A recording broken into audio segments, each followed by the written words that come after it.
doutora em Pedagogia pela UEG. Neste vídeo estarei falando uma breve história da educação de jovens e adultos. Bom, ao longo da história do Brasil, desde a colonização portuguesa, a educação de jovens e adultos necessita de atenção pela política, sem contar que é muito recente a conquista e o reconhecimento desta modalidade. Entrando no ano de 1925, por meio da reforma de João Alves, surgiu um ensino noturno para os jovens e adultos, para atender os interesses da classe dominante. E por volta de 1930, iniciava um movimento contra o analfabetismo. Chegando na década de 40, a EJA assume um caráter de política pública com a criação da Campanha Nacional de Educação de Adolescentes e Adultos, para uma população de analfabetos que vivia à margem da sociedade. No final da década de 1950 e no início da década seguinte, criou-se uma nova perspectiva na educação brasileira, fundamentada nas ideias e conceitos de Paulo Freire. O trabalho pedagógico com os jovens e adultos passou a contar com os princípios da educação popular.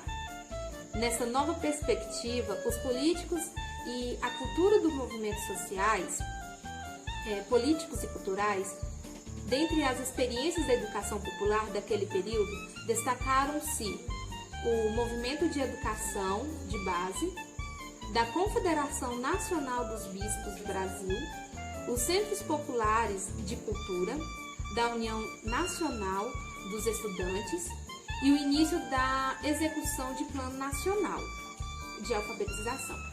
A educação de jovens e adultos era coordenada por Paulo Freire durante todo esse tempo, esse período e durante toda essa experiência. Com o golpe militar de 64, o governo reconhece a importância da EJA e cria o MOBRAL, Movimento Brasileiro de Alfabetização. Mas o MOBRAL tinha um conceito muito restrito, ou seja, era voltado só para aprender a ler e a escrever. Nos anos de 1980, com a redemocratização, os movimentos sociais emergem cobrado por uma política pública mais efetiva para a EJA. Com isso, o MOBRAL é extinto. Ele foi extinto, e deu lugar para a Fundação Educar, a qual reivindicou a oferta ao público, a educação pública, que era gratuita, de qualidade e o ensino voltado para o primeiro grau, aos jovens e adultos, dotando-se a identidade própria. Ainda no ano de 1990, aconteceu várias mudanças com os projetos novos da escolarização, entretanto com a extinção da Fundação Educar. Então, no ano de 1990, a Fundação Educar ela é extinta. Ainda na década de 90, foi promulgada a nova lei de diretrizes e bases da educação. O número da lei era de 9.394/96. A EJA passa a ser considerada uma modalidade de educação básica nas etapas do ensino fundamental e médio, com especificidade própria. Bom, os anos foram se passando e de maneira que surgiram novas leis e diretrizes curriculares nacionais para a educação de jovens e adultos. Passaram a valorizar no ano de 2000. O que eles valorizavam neste ano?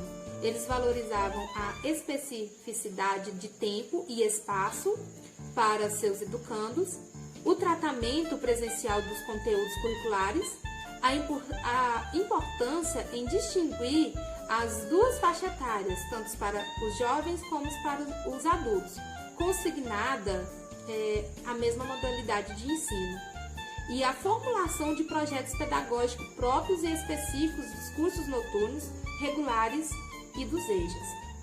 E neste mesmo contexto, a educação de jovens e adultos foi incluída no Plano Nacional de Educação, aprovado e sancionado em 9 de janeiro de 2001 pelo governo federal. Para concluir todo o meu argumento, E essa breve retrospectiva da EJA, ela é uma modalidade de ensino cujo objetivo é permitir que as pessoas adultas que não tiveram a oportunidade de frequentar a escola na sua idade convencional, que a partir deste momento elas vão frequentar a escola e ter esta oportunidade de estar se educando, tendo mais capacidade de desenvolver o seu estudo.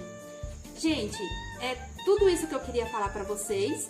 Hoje a EJA ela tem mais facilidade dentro do patamar da educação e espero que vocês tenham gostado dessa breve história da educação da EJA. Tchau, fiquem com Deus e muito obrigada.